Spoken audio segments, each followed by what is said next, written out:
even as I am a woman. uh, it was year 2000, and I was married to a man from United States, and he was bad in his body. He was jumping on one leg. He had a leg hanging, but he had no bones in that leg. And as I was like that before God come, and I wanted to help him to walk again. So I did much work to talk to the hospital about him, and then they accepted him to help him to get the leg. So he should and he got the leg and could walk again.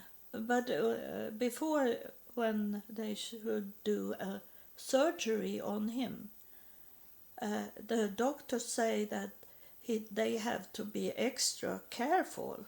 This was year 2000, and the doctors say we have to be extra careful as he had HIV, and I didn't know that.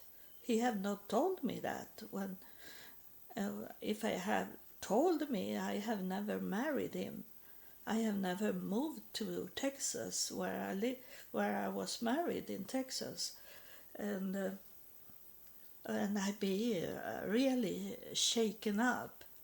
And then it started because I was weak, as I have told you about this, that the devil is on when you are weak. And I was very weak because in that time, a person that have HIV in that time, he died. He go into AIDS and then he died. And I was thinking that I was not thinking about myself, but I was thinking about my daughter, that my husband, he had taken care of her when she was bleeding, when she was had wounds, and he sitting there and hug her in front of the television, and they have been very close, she and he. And I was thinking that I have given my daughter HIV. I have killed my daughter. I was thinking like that, so that make me weak. And I was not thinking about myself to be sick. I was thinking about my daughter, that I have killed her. And then the devil was on me, and I got some when it's coming from God, it's the vision dreams, and it's the same when the devil is doing. It was demons that come and hunted me in dreams, and it was real. One it was night, not night, but early morning before I wake up. I was fighting with someone in a hood, and the scary was it was black inside the hood, and my defense as a woman, I didn't use the fist. I tried to scratch him in his face, scratch out what could be the eyes of in him. I tried to scratch him, and when I go in with the hand inside the hood, it was empty. There was nothing in the hood. It was nothing to scratch. And And I wake up and run out from my bedroom, and I saw outside there was a white person standing there from heaven. But it was like this person, this spirit couldn't come in and help me. So it was very scary and a time, and I didn't know what to do because I didn't knew God. I was not in a church, or I have not been in a church growing up, and I was 48 years old when this happened. So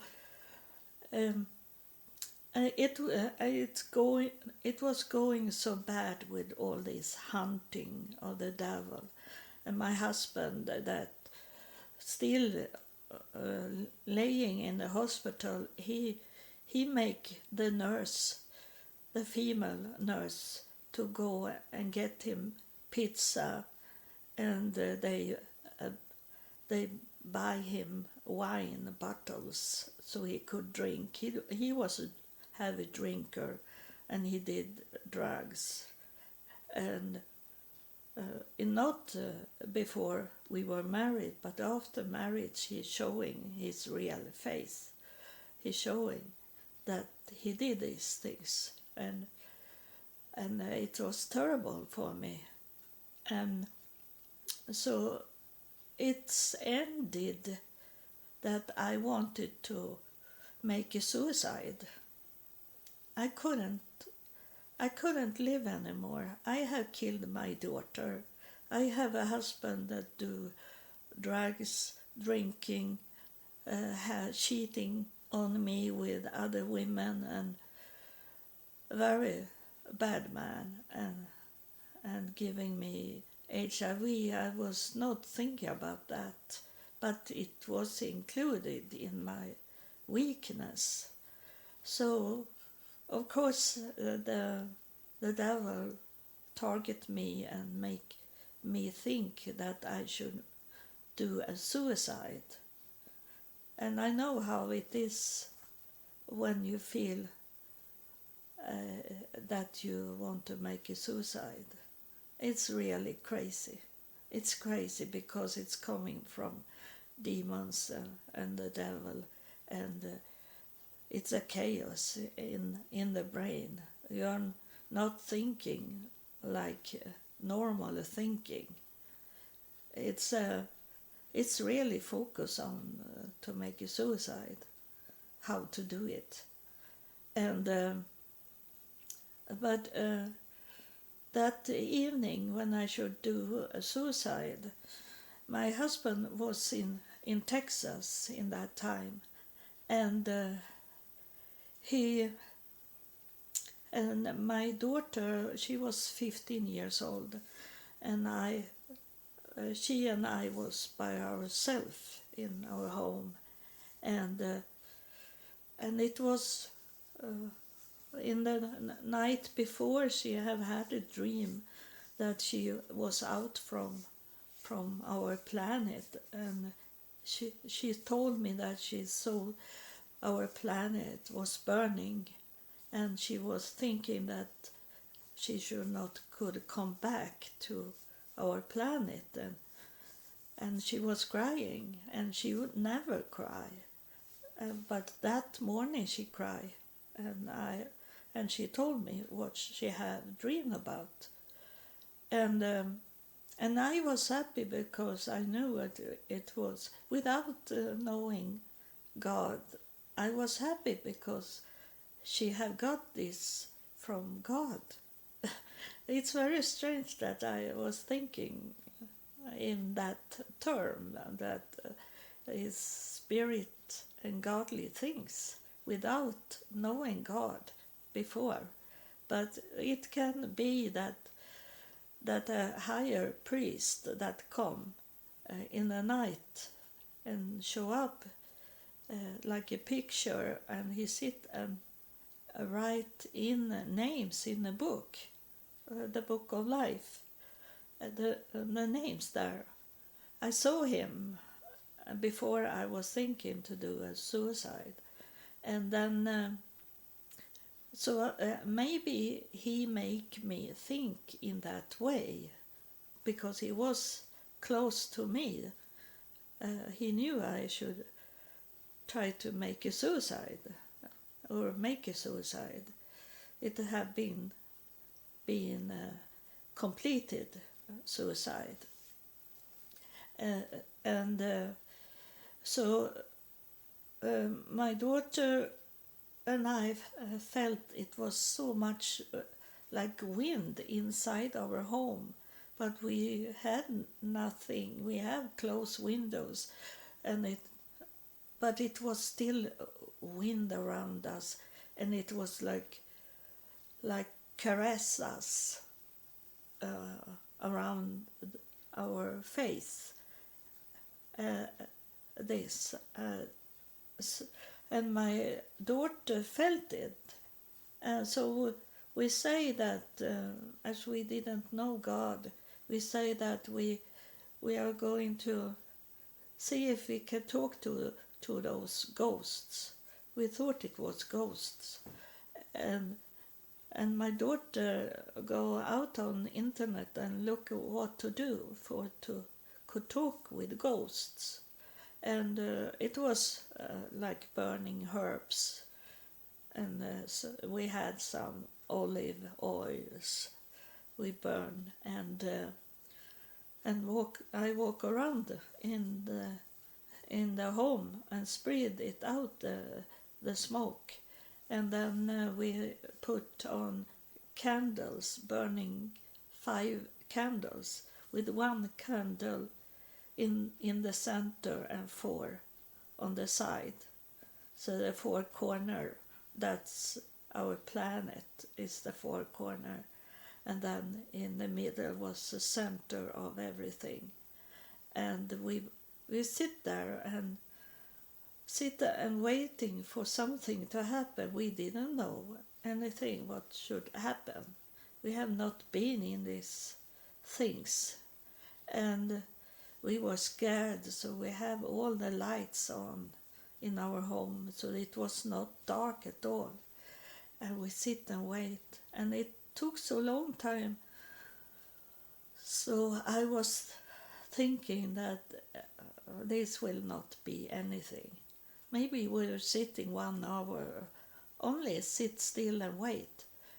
And just when I was thinking there will not be anything, then I saw it's coming in the air. It's come a little girl, and she looked like an Indian girl, Native American.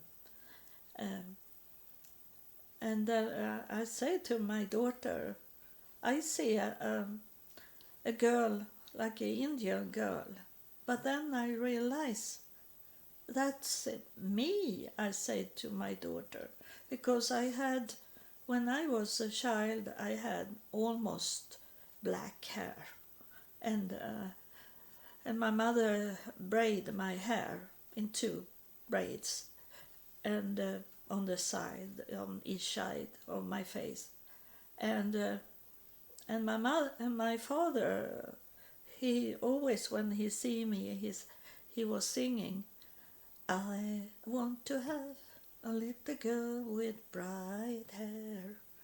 He was singing to me like that. I say that to my daughter, that I sing for my daughter. And when I sing, my father come, my earthly father come, that have passed away 30 years before. And he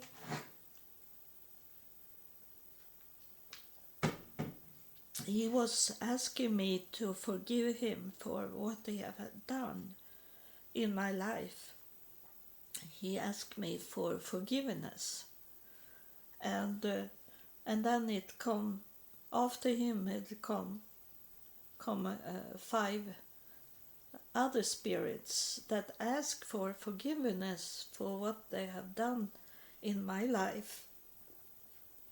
So I know that to forgive is very, very important, because I know today that God in the heavenly court, they have say that to those people that come back and talk to me. They have say that if if Eva, the victim, if she can forgive you, we will forgive you. So I help them into heaven, or else I have say I will not forgive them. They have never coming into heaven, and so it was critical for them, and they were very sad in their voice when they talked to me, and I say I forgive you, but it was mostly because it was so much love in that air. It felt very warm and very much love. And when they have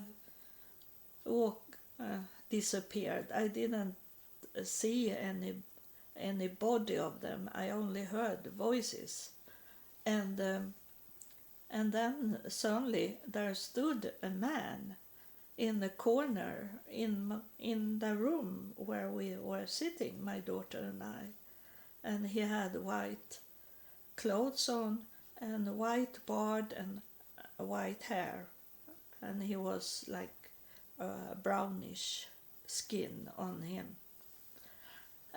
metallic skin, like, and I didn't see any that he moved on with his mouth, but he was telling me about my childhood. He was talking to me about what I didn't knew. I had erased that in my brain because it was so terrible. It was so very evil things that have done to me in my family where I was placed. I was placed in the devil's family because to know all these things, to be strong, and then he disappeared when he have talked about my childhood, and he healed me from the childhood in that way. And when he was left the room, suddenly it come a voice in the air, and I didn't know where it was coming from. It was only here and now, like that. It was known. It's not coming from the left, it's coming not from the right, it's coming not from right, straight in my face, the voice. It was only there. And it was very strange, but it was like that. Now and here. And I am this. And he was talking about my future, and I was thinking I will never ever could do that. It was so very hard things to do, and I never can do that.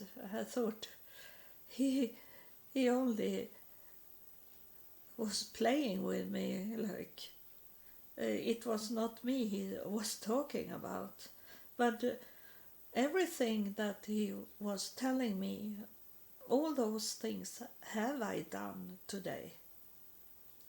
It seems so impossible. So when and he was talking about my daughter that can't have any kids. She have no ovary she have no those pipes that take out eggs. She have a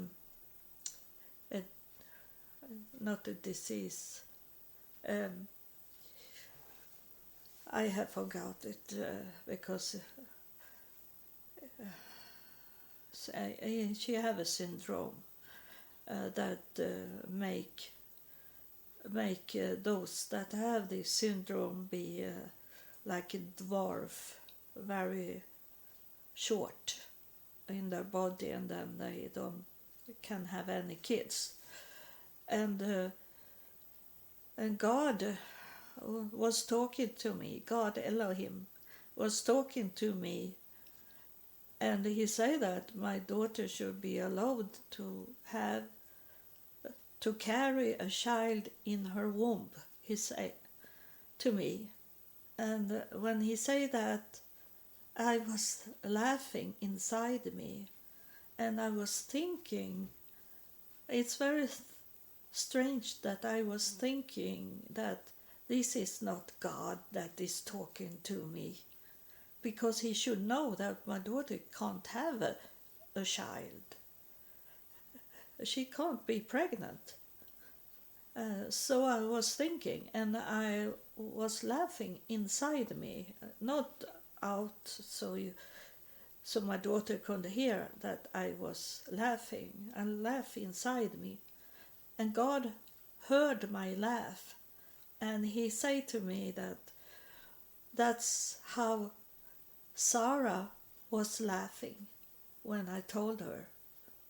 And God, he knew that I didn't know the Bible. So he said, after some second, he said, and Abraham, he was saying. So I understood what he was talking about. And that was how he presented himself. That's how I know that this was the same God that was talking to Abraham and Sarah. So, and I know how his voice, because he was talking to me. So every time God is coming and talk to me, I know that is he. And as I have lived in houses, growing up with the devil's family, and then on my way, because I left Sweden and I go back to United States and live there homeless, and I was walking from morning till evening to find some solution on my problem to be homeless, and I have no work permit, and I didn't have any money, and I didn't know what to do. In the beginning was it very stressful, and I had a weapon on me, a knife on my throat, and I have a gun on my head, and people had tried to kill me. I was kidnapped and closed into a house, and all kind of bad things. But there was always a solution on all the problems. There was something happened that made me could run away from those situations. And in that way, of all these problems I had in the United States to be homeless, that make me understand there is a God. I understood it was a God when my daughter was allowed to carry a child in her womb, when we were to a professor from Finland that told me that she's going to help my daughter to could have a child in her womb. And when I write the paper, because my daughter was too young to give away her body, and I have to sign a paper that I gave away my daughter's body to the science. And the professor there, she said that she can't have a child. She can't be pregnant with a child, but she can carry a child in her womb. And when she say that words, then I understood that it was God that was talking to me, because she say the same words like he say. And how could this voice know that I should come to this professor and we should be allowed, that my daughter should be allowed to carry a child in her womb? How could he know that before it happened? And that was only God that could know that. And then he say he have talking to Sarah and Abraham. Then I know who it was. And then what I say, I was in the devil's home, and I know how he is talking. He's talking very sweet. He's not talking harsh. He do that when he be like, when if you not do what he want you to do, then he go really angry in his voice. And but if you do what he want you to do, he is very mild in his voice.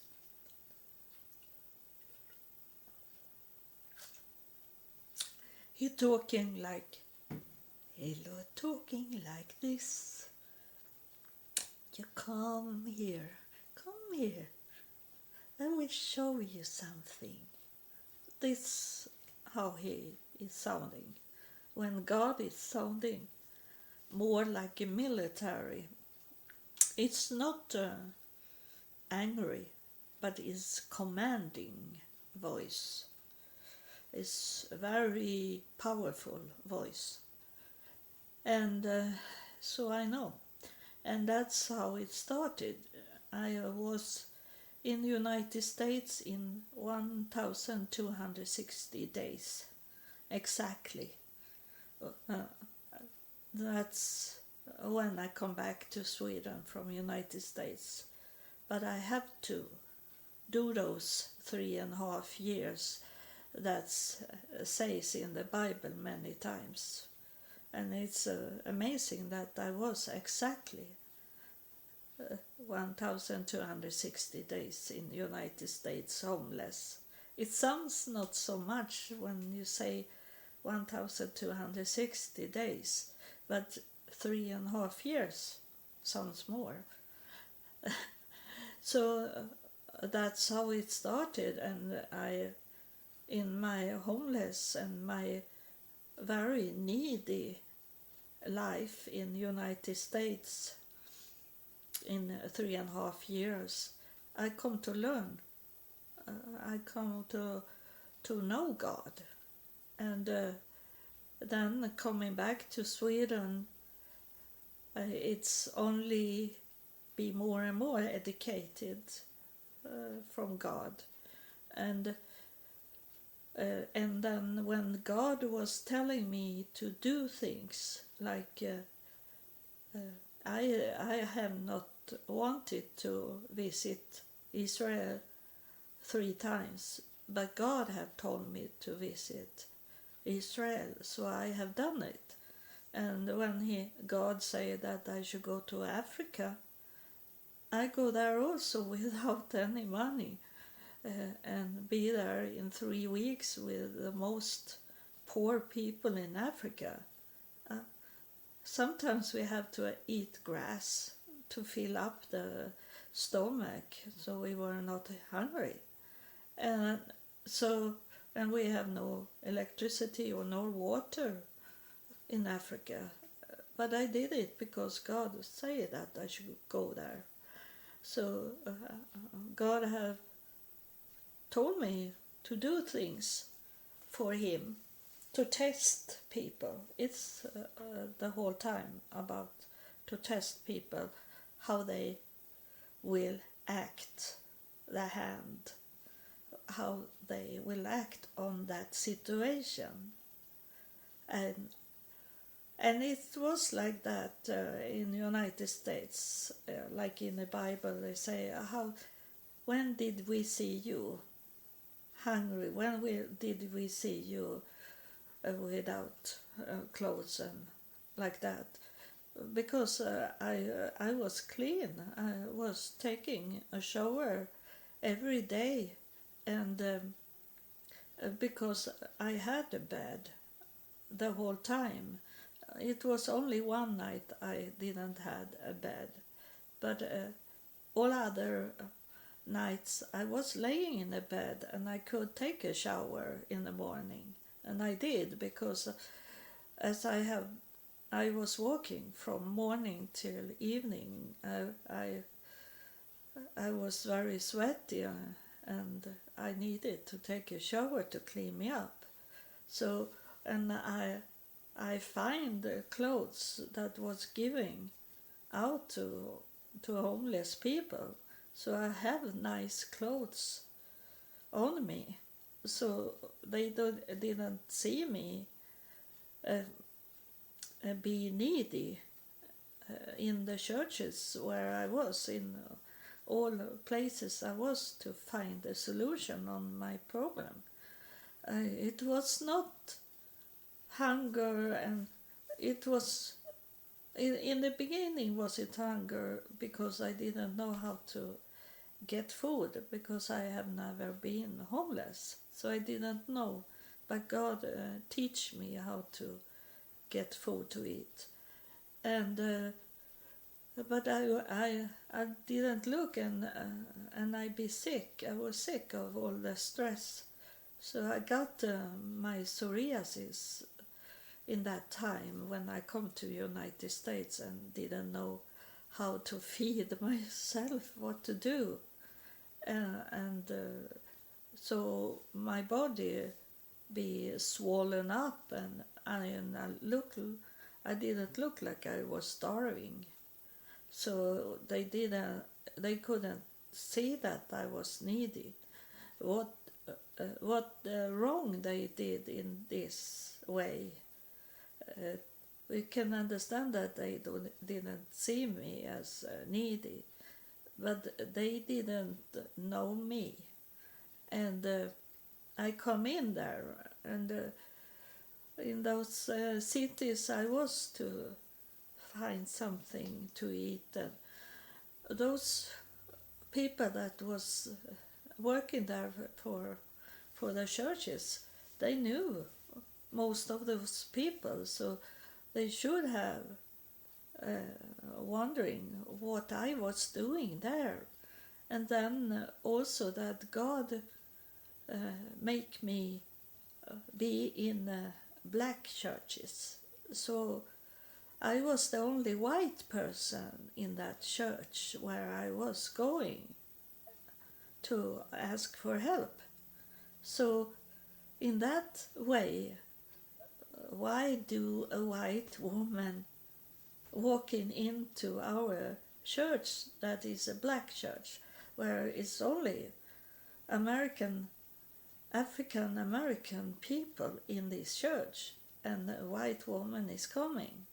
And that's how God wanted it to be, that I was so very different from those other people in the church, so they should be wondering, why are you in our church? There was one pastor that asked me, why are you in my church? And I say that God, He wanted to take me out because this was a real slave church. It was not a Pentecostal, it was like for those like a slave, and they have black people all over the church, and they were singing slave songs. And the pastor said that, why are you here? Why have you come into our church? And I say to him that God have told me to go to this church. God showed me this church. So I went in. And they accept it. But he never asked more. Is this that a big sin to ignore? To be not interested of other people? It's the whole time, what can you do for me? Is it the whole time? It is not, what can I do for you? It's always, and it's about money, and it's about how you look like, and they saw that I was poor, that you can tell, but I could have been look like I have much money, but it was in my belief already from the start to not look like a Christmas tree. So I was modest in my clothes, clean but modest. So they didn't see any money in me, so they were not interested on me. And it was that I was white in a black church, so that was not of interest. They didn't want me to be there. But after a little while they liked me. But I had to go because I have no home. I have to move where I get somewhere to sleep. So this is how it started, why I develop as I have done, because I have done what I have obeyed God. I have done everything God have wanted me to do without question it or saying I can't do it because I have the nice home before I left my husband.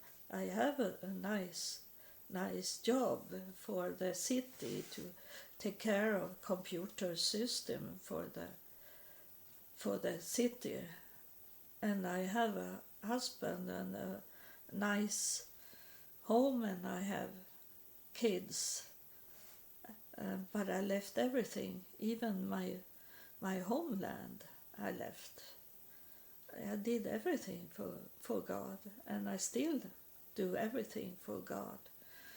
What is in His will. It's not my will.